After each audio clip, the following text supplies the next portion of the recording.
My name is Jerry Gnerre. I had my left hip replaced at NAO. This whole thing happened because I've been lifting weights all my life competitively.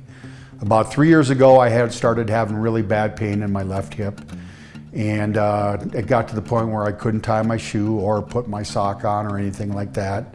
And I kept babying it and taking the anti-inflammatories. I mean, I was eating those things like candy. And then actually, after 3 years, just one day, I had enough.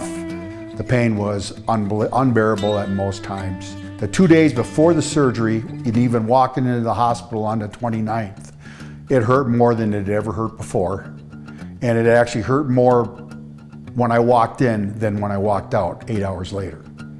My left hip feels just as good as it was ever before. I can't live without coming into the weight room. It's all about beating nature, especially Mother Nature and getting old.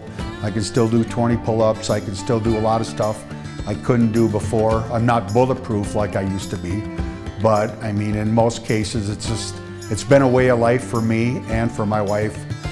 I'm stronger now than I was before the surgery.